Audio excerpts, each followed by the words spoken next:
Simmons. I'm the gallery director for the Alexander Gallery. Very pleased to be able to play Osborne's work with you in Natural Retreat. So it's an exhibition of recent work in oil and acrylic. Very special to have Holly on campus with us today because she is an alumni at CCC. She then went on to PSU for a Bachelor of Science and a Master's of Education. Yep. Right? And she shows work at the Pearl District here in Portland. So please join me in welcoming Holly. Thank you. Thanks for coming. I want to give a special thank you to Kate because she helped me set up the whole show. She pretty much hung everything and invited me to have this exhibition. So thank you, Kate. And thank you, David Anderson, who was my first painting teacher and just means so much to me. I wanted to talk about the title of the show and a little bit about my process, and then if you want to ask questions, you can. The title I chose was Natural Retreat because I think my personal life really impacts my art practice, and I was having a hard time, and I won't get into it, but I wanted to kind of anyway, and I feel like that's a natural response to trauma or hard stuff. And don't mind if I get shaky or like I'm gonna cry. I always stress out when people look at me and I'm trying to talk. So just ignore the shakes. Anyway, but okay. So I have a friend named Tyler, and she said, Holly, you should really apply to this residency that I went to. I think you should try to go, and it's in Portugal. And so I applied and I went, and it was so amazing. And most of the paintings that are in here were either made in Portugal or I made when I returned home. And it was such a peaceful, calm place to be.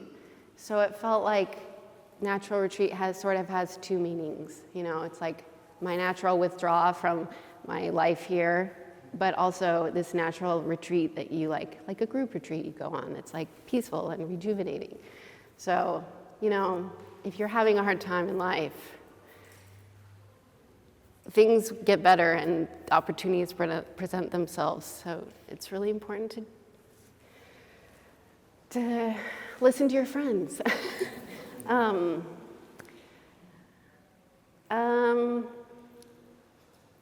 Let me just gather myself for a second. I think what happens is I'm focused on you guys and I can't even think about my art right now. I'm just like, oh, okay. Tell us where you're at. Tell us where I'm at? Your paintings. Thank you. You're someplace. Yes, so back to the residency where most of these were made. The pool is there. I had a pool growing up. I used to walk out and get in the pool as slow as possible and swim without making the water move. And so I think I wanted to explore still water and moving water. I've also discovered that I love where the water meets the land. See, I'm gonna cry, damn it. I told you, I never want to do these things. I don't even know why I'm upset. No, I can do this, hang on. Do you do preliminary sketches for your work before you go to the canvas? I will start, but I don't like doing it. I feel like it's a waste of my time. So I don't like doing it. I like drawing immediately on the canvas. I lay the color down and then paint. And how do you choose your spots? Do you know immediately, and when you feel drawn to a place, that it is going to become a composition for you, or is there a selection process? I don't know. Okay. How about some questions from the group? Dave? What's it like being a grandma? Oh, yeah, that's a good question. It's love, tears of love, you know? So I have a less emotional question. Tell me about your relationship with David Hockney. Oh yeah, I love David, but I do Melissa's hair. I told her this might happen. I said, she's been a client of mine for many years, with randomly, ironically, and she's the HR person here, but I told her, I don't know if you're gonna like this talk. I'm probably gonna cry. Anyway, I love David Hockney as a painter, and I love his work, but it's something I don't ever wanna like copy another artist. He's, of course, inspiring, but yeah, I love his renderings of people. But the pool paintings are, I don't know, his work is outstanding, and I'm so glad he's still alive. He's very old now. And his is California, this is Portugal. Yeah, this is Portugal. Well, I mean, this landscape, it's like, I know the owners, they're a Dutch couple, or the people that run the residency, and I heard her talking about her dream of a residency. They've been doing this for like 30 years. And she said Italy would be too perfect for painters to go to paint. It would be too beautiful. So she wanted some place that was more rugged, but as you can see this view, like there's a castle in the backdrop that facing east, so the sun rises. And it's just really a serene place. I've been there 3 times, and it's great. That's the main house with the full moon, and there really was a full moon. I went in September, so there was a blue moon, and it was in September, harvest moon, so it was just, I'm really lucky that I got to go, and the whole reason I was trying to tell you about hard times in life, and if I wasn't having a hard time, my friend wouldn't tell me go, and then I wouldn't have gone, so everything happens for a reason, and my hard times are doing way better. I think I probably need to go to therapy or something. but like, I'm really happy, and I'm really thankful that things are going good. And I'm really thankful for painting because I need to paint. I love the feeling of when I sit down and put the paint on the canvas. It just is like this feeling that I can't even describe. Just like feeling the paint on the canvas and seeing the color. And I'm really busy, and I'm blessed to be busy and that people want to show my work. And I'm really happy. God, I'm such a weirdo. I'm such a slog. So glad my mom's not here. Okay, yeah. Yeah, question.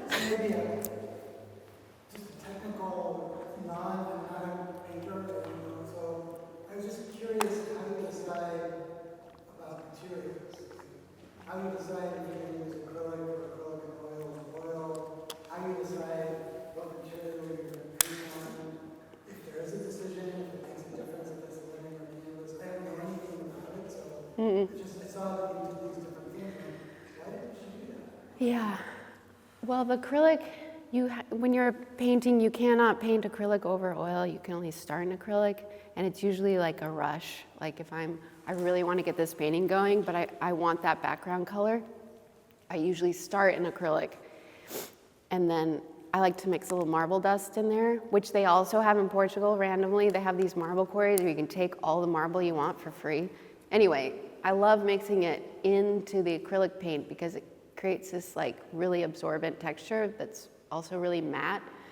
And I like to put the oil paint on top because when you look at it from the side, like in daylight, like there's this thing that happens with the contrast of the oil with the matte acrylic. And I try to leave negative space, so like the acrylic is the negative space, in sort of like a balance, because I think so much about the color. Like, I want this to be a pale primary palette for these three. And I would like to leave the first marks I made, which is the pale blue.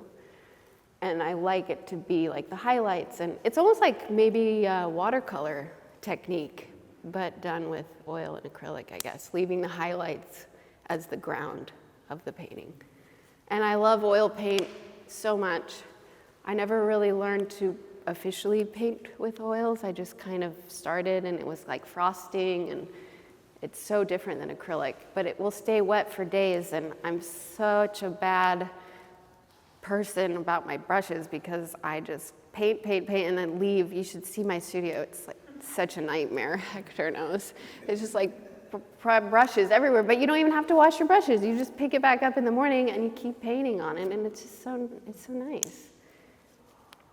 I'm not a bad person. I just can't think of words. Any other questions? Okay. Have you always gravitated towards the pastel colors, or is that something new? No, I like pastels, but they're also easy. I like a richer color, but it's hard to use that as a highlight. So also I'm a spring baby, you know, so I think I'm drawn toward the pale pastels. They're just soft and velvety and like candy, like kind of sweet, which I try not to make my work too saccharine because a lot of times it's like pink and whatever. What's your question? I love like how there's this little detail of like the little weed that's growing out of the cement, and I was just wondering, thanks. how do you decide the balance between such like fine detail and like the detail of like, I love seeing the three because it's like you can see the detail of that mountain in the more daylight, and then it kind of gets washed out in the brighter light. And I just wondered, how do you choose kind of like where you're going to put detail and where you're not? I really like working loose and abstract, but then, and being free to like make these bushes like, you know, just not thinking so much. But then I like detail, and I like going to a museum and seeing like a hyper-realistic painting, you know, and like getting up there and being like, whoa, how do they do that? And I feel like before I started painting seriously, I always kind of thought, you know, in a non-humble way, like, I bet I could do that. Like inside, I was like, I bet I could do that. So I'm like kind of experimenting, how detailed can I get?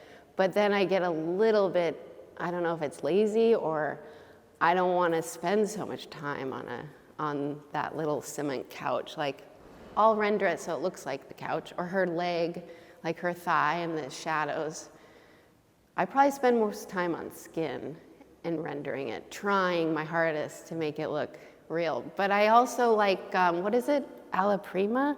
One go. I don't do layers as some oil painters do, like paint a grisaille and then doing these layers. I just like painting the thigh like down to the toe and being done. So I like details, but I also like being the free and moving color around and seeing what pops out. Yeah, you kind of follow the feeling, it sounds like. Yeah, I have lots of feelings.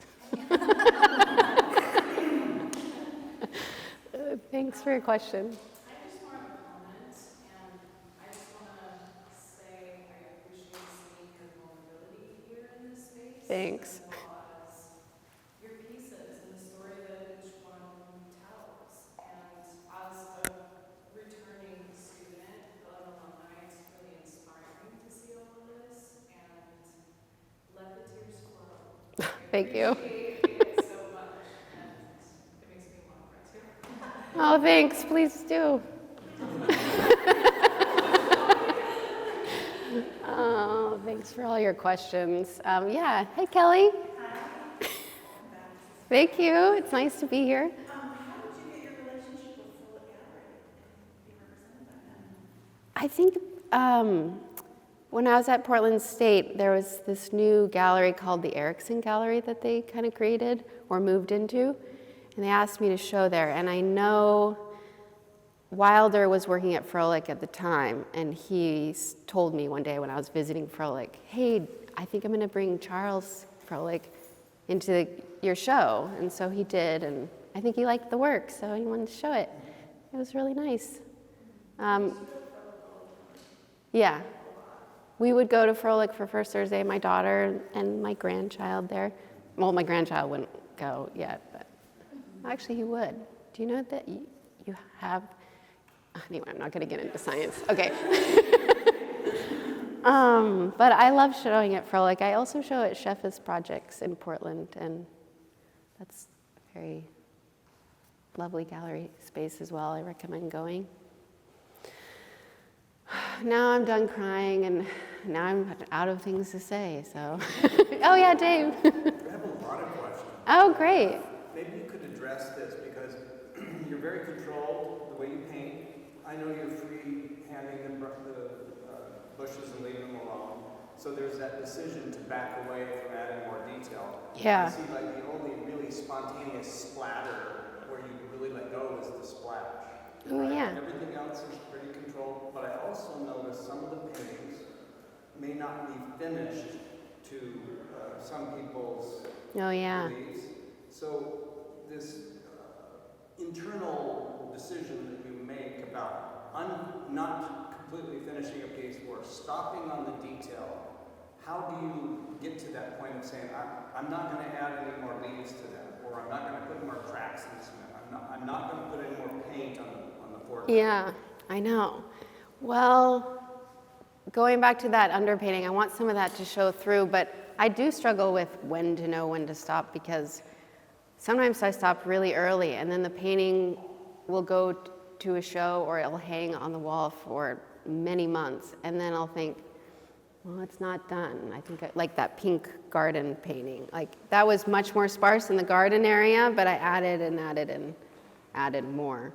But sometimes I want to do the same painting, which I guess I'm doing a little bit, 3 times, like put this balcony, draw this balcony out and have 7 balconies, and then this would be boring though to me, but keep going. Like this is the first mark I made, this curtain thing. And I love the strokes that are so soft and brush, like you could see what size of brush I used. But this one, I mean, I have to use a photo to like reference this door. I can't really do this out of my mind. So in the photo, I think this curtain was like way darker in shadow. It probably looks like a dim purple.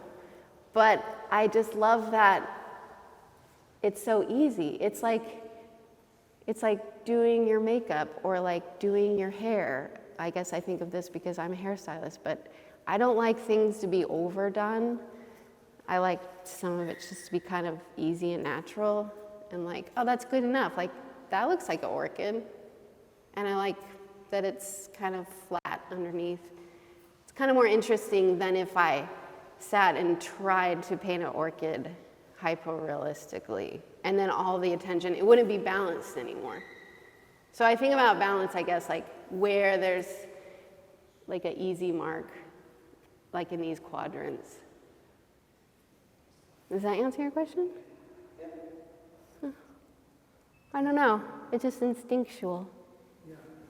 Julianne. I like how when you described that, how it's like one could draw an entire orchid or just leave it in kind of looks like it. I like how you do that in all like most of your paintings, because like in stuff like this, when it's more abstract and you're not making it super detailed, it's fun to like find things that it looks Oh, like yeah. stuff, but it's not like it's one of your paintings that like you're like, oh, it kind of looks like a horse, like an abstract horse, and you thought it was like a cowboy.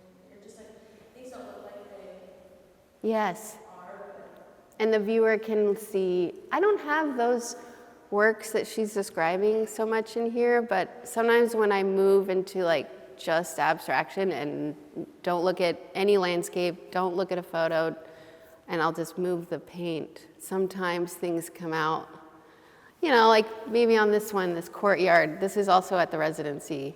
I don't really see anything like you're describing that I know I do, but sometimes I'll paint and a figure will just appear. I think because I like to use round brushes, which are kind of like the shape of your finger. They're like round and a little bit pointy. But when I paint those with that brush, my favorite brush, a lot of times I get like a head and then like shoulders. So in a lot of my other abstract work, I feel like there's a lot of figures that pop out. And when they come in, I leave them alone. And I'll be like, oh, hi, it's painting over here, you know, which I have some feet in that one that are in the sky, like people walking, probably because I had to walk to my studio every day from that room. I don't know how I decide to stop, going back to your question. I just don't want it to be overdone. And sometimes I have so many ideas, and like even standing in this room, like I'm done with that painting. Like that is good enough. I'm happy with like the roughness of that section, and I want to make a new painting. Like I want to make so many paintings. A lot of times I hear you say like, oh, I like that. Like other people might not use them, but What did you say? sometimes when you say like or have anything like that, and it's like you think this maybe some people think it's not done. I hear you say like, I like that. Yeah, thanks. I do. I don't know why.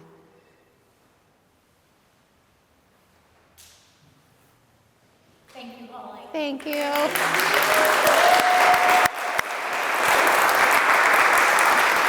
Sorry I cried.